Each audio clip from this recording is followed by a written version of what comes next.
Saludos amigos, bienvenidos a RNN a fondo. Manauri Jorge, Cristian Peralta y Ricardo Rojas León estaremos con ustedes analizando y comentando los principales hechos y acontecimientos acaecidos en el país y en el mundo de las últimas 24 horas. Cristian. Muy buenas tardes, Ricardo. Muy buenas tardes también para Manauri. Recordar también que la decisión o la información más importante de momento fue la decisión del juez José Alejandro Vargas en torno a estos 10 implicados del caso Antipulpo, de la red Antipulpo, encabezada por el hermano del expresidente Danilo Medina, Alexis. Bueno, fueron 26 horas distribuidas en 3 días. No sé si esta pudiera ser una de los, no sé cómo se le llamaría en este caso, de los conocimientos de medida de coerción más largos. No sé si ha habido más, usted como abogado lo sabrá. Yo creo que también la medida de coerción del caso de Odebrecht también se tomó, bueno, sí. se tomó varios días. Y todavía sigue ese caso. Eso es una perversión del sistema acusatorio. La mayoría de los países que tienen este modelo que tenemos en el país desde el año 2004, 27 de septiembre del 2004, las medidas de coerción son un proceso expedito.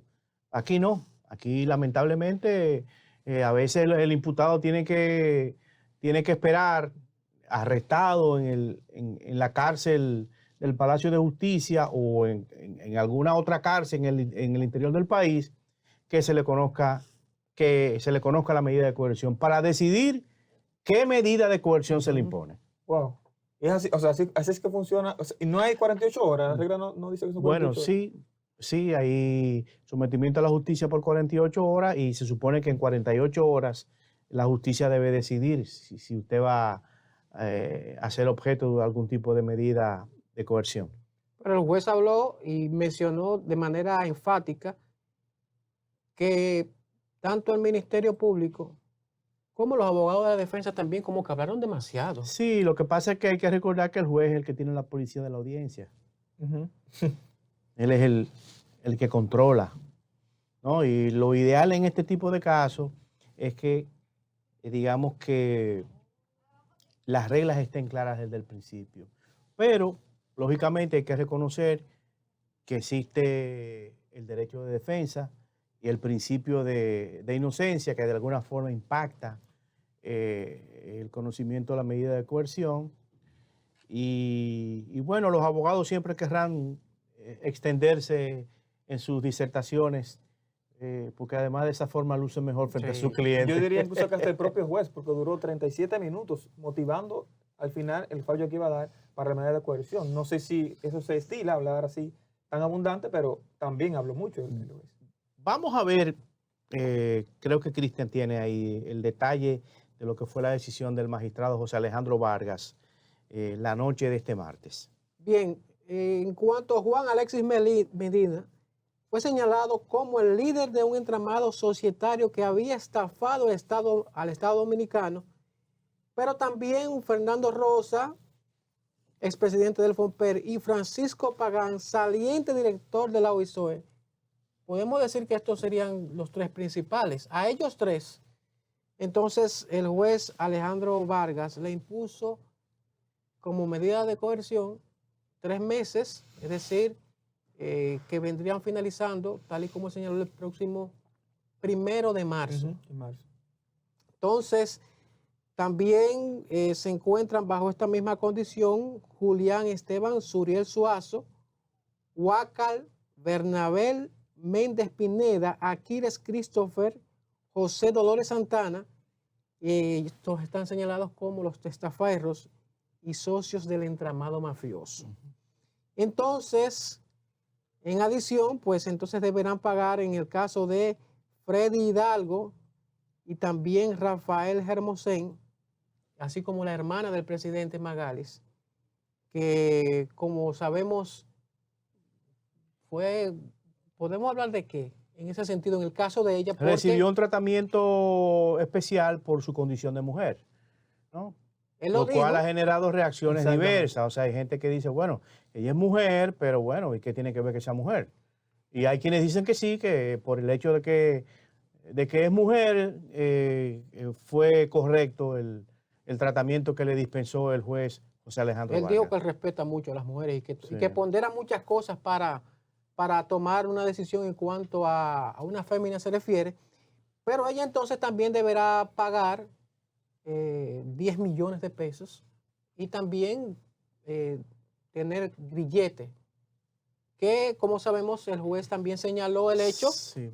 de que esos grilletes, por pertenecer a la compañía dirigida por Alexis, según se señaló, pues entonces en ese sentido debía de agregarse también una vigilancia si se consideraba que era necesario. Pero ella va a arresto domiciliario. Sí. ¿verdad? Arresto domiciliario. Ella y los otros dos que mencionaste. ¿Quién Así es? es. Ok, ¿y Domingo? Domingo, tengo Bueno, hay uno de ellos que tiene presentación presentación periódica. periódica, sí.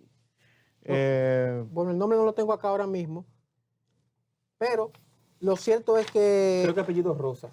no, ese es Fernando Rosa. ese es Fernando Rosa, no. apellido Rosa. Fernando Rosa es el que tiene el señor José Dolores Santana, Domingo Antonio Santiago Muñoz, Sí.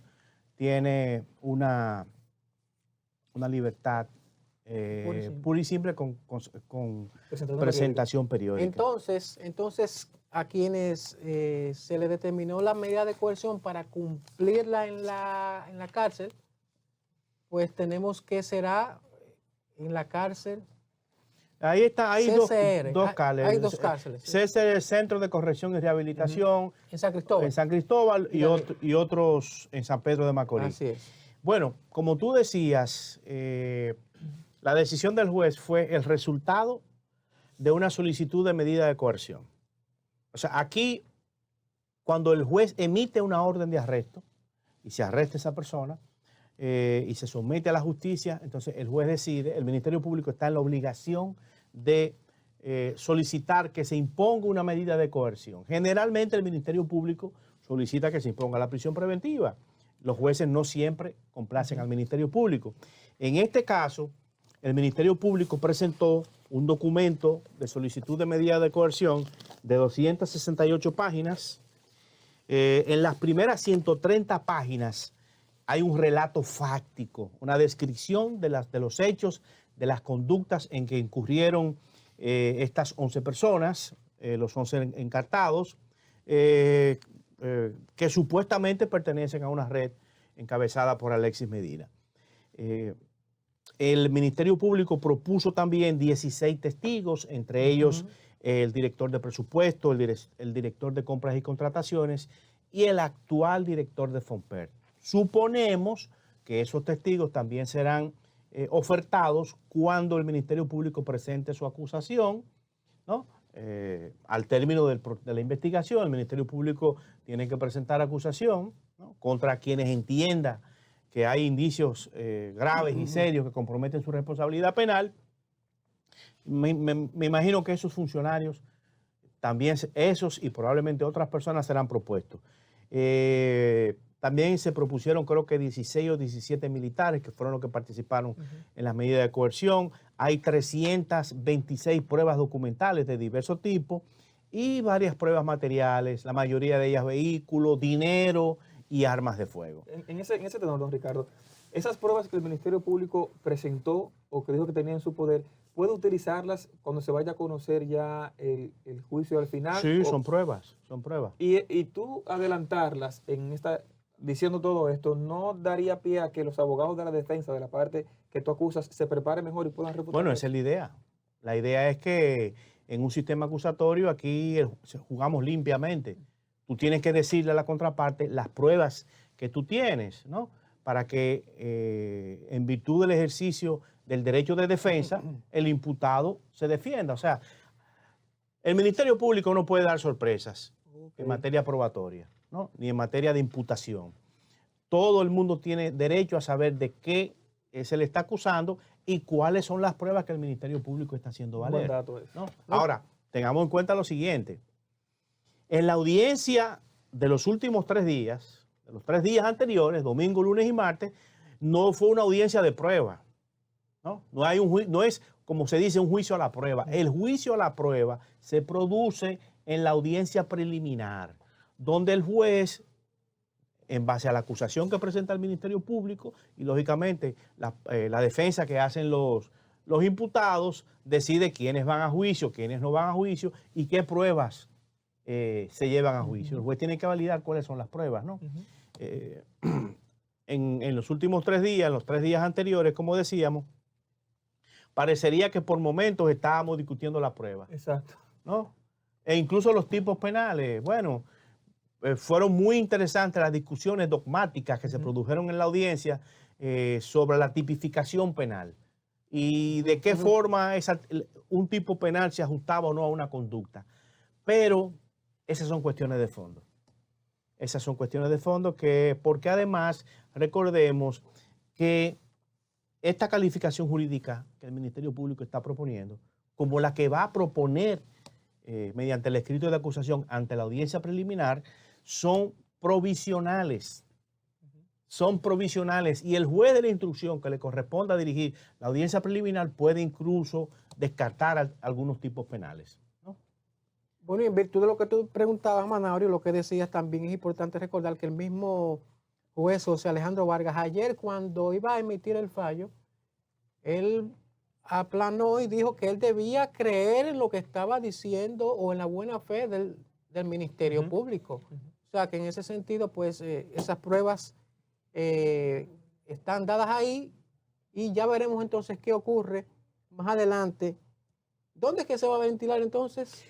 Bueno, ahora se inicia la fase de investigación. Ajá. El caso se declaró complejo. El Ministerio Público tiene, si mal no recuerdo, 8 meses para presentar acusación. Y entonces va a seguir interrogando, buscando pruebas materiales, buscando testigos, eventualmente buscando pruebas materiales. Luego va a presentar su acusación. El Ministerio Público puede pedir una ampliación del plazo que tiene para presentar la acusación, pero finalmente va a tener que presentar la acusación. Cuando se presenta la acusación, entonces se convoca lo que se llama la audiencia preliminar frente a un juez de instrucción que finalmente es quien decide quién va a juicio y quién no va a juicio. Si envía a juicio, fíjense qué interesante, esa decisión no es recurrible. Es decir, no es apelable. no es apelable. No quiere decir que los abogados no la apelen, la apelan. Pero, sin embargo, cuando hay un auto de no al lugar, sí es recurrible, ¿no? O sea, el Ministerio Público, frente a un auto de no al lugar que el juez le dicte a uno de los implicados en un caso cualquiera, puede recurrir esa decisión. Derecho que no tienen los imputados, porque recordemos que nosotros estamos en un sistema acusatorio, ¿no? Y al final, el sistema está concebido para que la audiencia preliminar sea una especie de filtro, ¿no? Una especie de filtro de lo que el Ministerio Público va a llevar a juicio. Yo pensaba, don Ricardo, que el tiempo que el Ministerio Público tendría para investigar este caso era proporcional a la medida de coerción que solicitaban. Veo que es mayor. Si le dieron 3 meses, ellos tienen 8 meses para investigar. Bueno, mira lo que sucede. Dependiendo de la naturaleza del caso, y este es un caso complejo, en el caso complejo los plazos se duplican, ¿no? Ahora, ha llamado mucho la atención digamos que el tipo de medida de coerción. O sea, 3 meses. El Ministerio Público pidió 1 año. El Ministerio Público no quiso comentar ayer la decisión del juez. Probablemente disgustado porque no se impuso 1 año a las personas que el Ministerio Público pidió que se le impusiera esa medida de coerción. Sin embargo, a los 3 meses, como bien anunció el juez, existe lo que se llama la revisión obligatoria. Todas las medidas de coerción que se impongan, sobre todo la medida de prisión preventiva, a los 3 meses el juez de instrucción tiene que revisarlas. Pero además la puede revisar a pedido del imputado. O sea, la semana que viene cualquiera de esos imputados puede hacer un escrito de solicitud de revisión de medida de coerción y entonces el juez apoderado tiene que convocar una audiencia para esa revisión. Ya lo adelantaron incluso. Los abogados dijeron que exacto. van a apelar. Creo que vi a Minier que anunció que iban a apelar. Ahora, ¿qué puede ocurrir en en la audiencia de revisión de medida de coerción dentro de 3 meses, que el juez reitere la medida. Porque sobre todo, el juez lo que va a ver son los presupuestos. Ahí no habrá discusiones, esas discusiones dogmáticas que se produjeron ayer. Ahí ya no habrá que discutir los hechos que el Ministerio Público expuso. No tendrá que describir la trama, ¿no? El Ministerio Público, lógicamente, cuando se presente la revisión, probablemente aporte algunos elementos adicionales para justificar que esa medida, sobre todo la prisión preventiva, que es la más gravosa de todas, se extienda por el mismo tiempo, o sea, por otros 3 meses. Pero entonces se ha cuestionado, se ha hablado también incluso de que la medida del juez o el fallo del juez Alejandro Vargas fue un tanto benigno o salomónico, en el sentido de que el Ministerio Público estaba esperando 1 año, pero dictó 3. Pero al mismo tiempo se señaló el hecho de que, pues como la presión que se siente o que tiene, bueno, el gobierno tiene una presión desde el punto de vista de la sociedad, de que quiere ver o quería ver personas presas. Bueno, pero mira qué pasa. El gobierno puede tener una presión, pero nosotros tenemos un Ministerio Público independiente, ¿no? Un Ministerio Público independiente cuya independencia habrá que ir fortaleciendo con el tiempo. Aquí hay que modificar leyes, ¿no? La ley de función pública hay que modificarla para que no aparezca ahí el Procurador General de la República como un funcionario de libre designación y remoción, ni como un funcionario que forma parte del Consejo de Gobierno, ¿no? Aquí hay que modificar la ley la ley orgánica del Ministerio Público para darle un periodo de inamovilidad a esos altos representantes del Ministerio Público. ¿Y qué procurador puede pasar un test?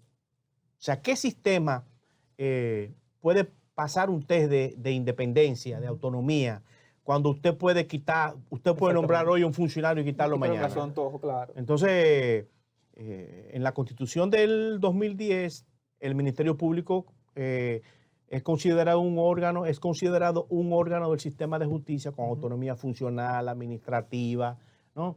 Y bueno, el presidente ha dicho que no le va a bajar instrucciones al Ministerio Público, lo cual es, digamos que, muy importante, pero también esa independencia, esa autonomía, hay que fortalecerla legalmente.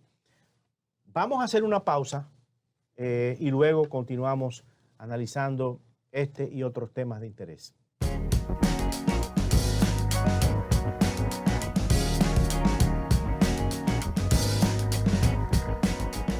Bien, retornamos con RNN a fondo. Hay varias informaciones importantes que se han producido este día.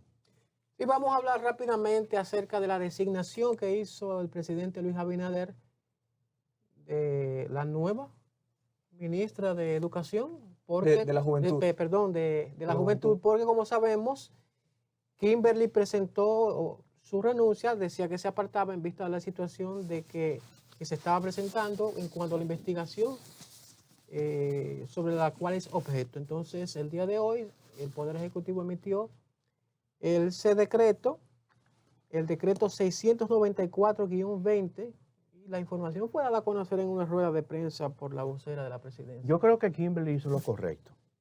En República Dominicana no tenemos la cultura de la renuncia. No tenemos la cultura de la renuncia. Lo que sí sucede en cualquier país del mundo. En cualquier país del mundo hay incluso un problema y renuncia un ministro de tal. ¿No? Se cae un puente, renuncia el ministro de Obras Públicas. Así mismo es. ¿Entiendes? O sea, hay un problema con... se escaparon 10 personas de una cárcel. Bueno, renuncia el encargado de la cárcel. Aquí no. Entonces yo creo que sin querer opinar sobre el fondo de ese caso, porque no lo conocemos, ni es nuestro interés hablar de eso, yo creo que es muy loable de parte de Kimberly. Muy responsable. Muy responsable. Yo creo que le hace un favor al gobierno.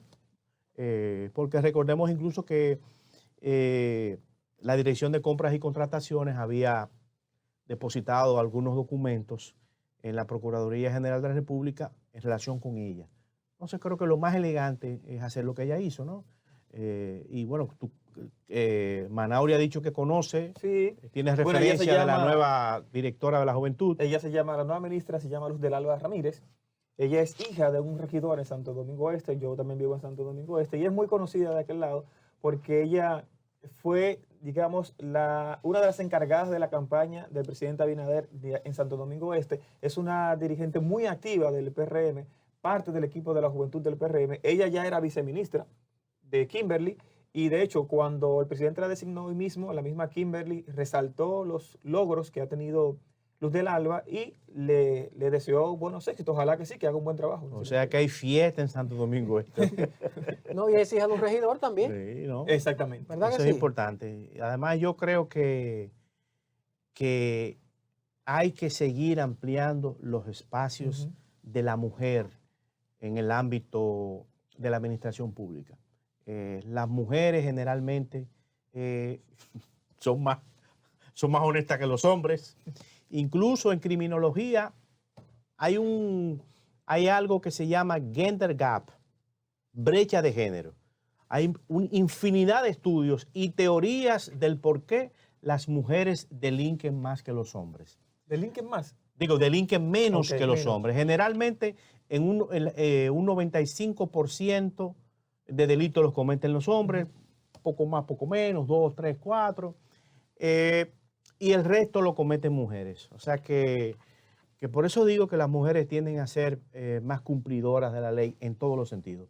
Hay lógicamente sus excepciones, pero son felizmente las menos. El presidente también, tengo entendido que va a dar una información. Esta noche tenemos el plan que va a presentar el presidente Luis Abinader en contra de la corrupción. Sí. Muy esperado. Una y serie de medidas. Una serie de medidas que tiene el gobierno para enfrentar la corrupción que, como sabemos y como hemos reseñado, bueno, pues viene a coincidir con lo que sucedió en el día de ayer, con el fallo, mejor dicho. No, y sobre todo es que hoy es el Día Internacional contra la corrupción. O sea que Exactamente. cae como anillo al dedo. Como este podcast se está grabando antes de la intervención del presidente, nosotros prometemos para mañana, entonces, hacer un podcast para analizar las medidas que el presidente Luis Abinader está proponiendo, digamos, para fortalecer los mecanismos de transparencia y de anticorrupción de su joven administración. Pero todavía... sí sabemos, lo que sí sabemos, Ricardo, es que la Embajada de Estados Unidos ha Exactamente. hablado acerca de eso. Hace un llamado de Hace un manera llamado. directa. La embajada hace un llamado, lo hizo hace poco en su cuenta de Twitter, y hace un llamado a todos los países para que cumplan sus compromisos para combatir la corrupción. Y de manera directa dice, un sistema de justicia eficaz e independiente aplica la ley de manera imparcial y es receptivo a las necesidades de los ciudadanos. Este es uno de los factores más importantes para combatir la corrupción.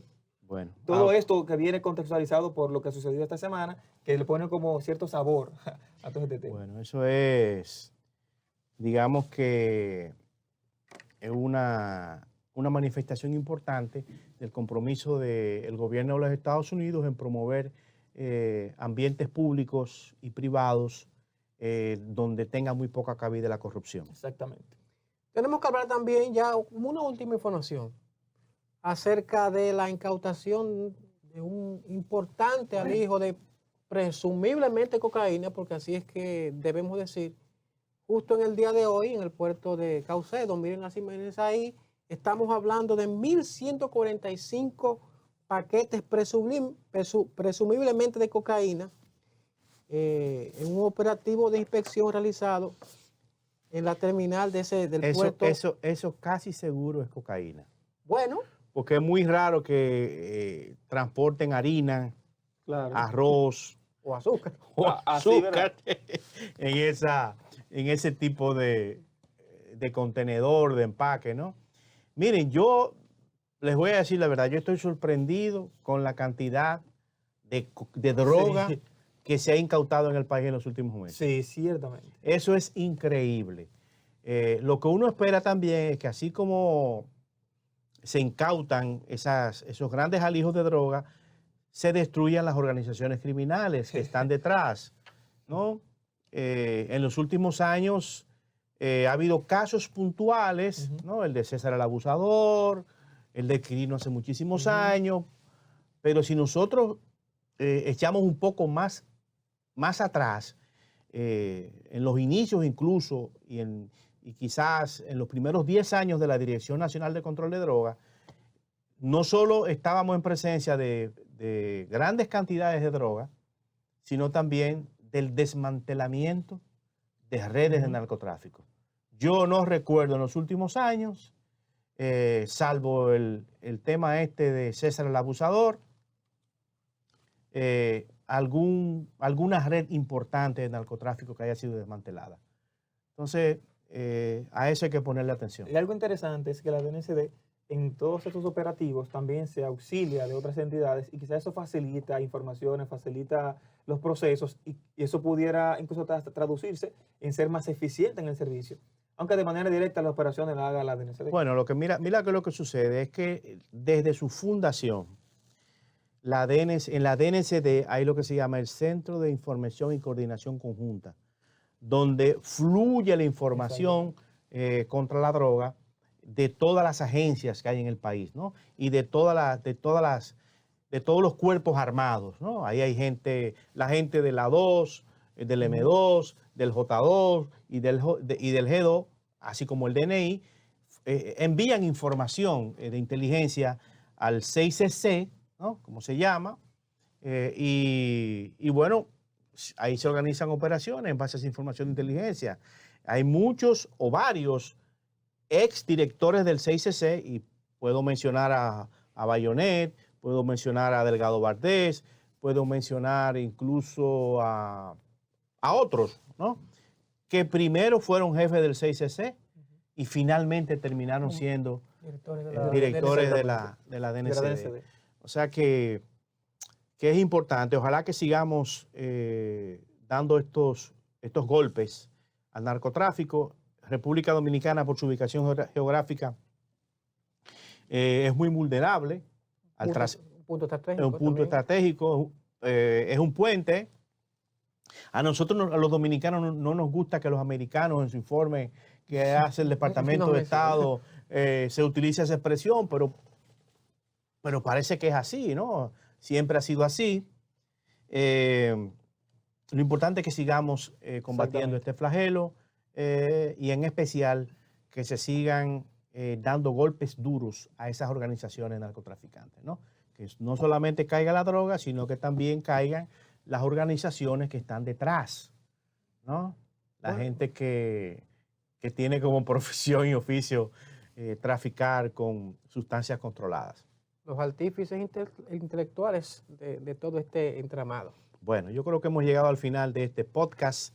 Manauri Jorge, Cristian Peralta y Ricardo Rojas León estuvimos con ustedes y los invitamos a que mañana estén de nuevo con nosotros en otra entrega de RNN Podcast.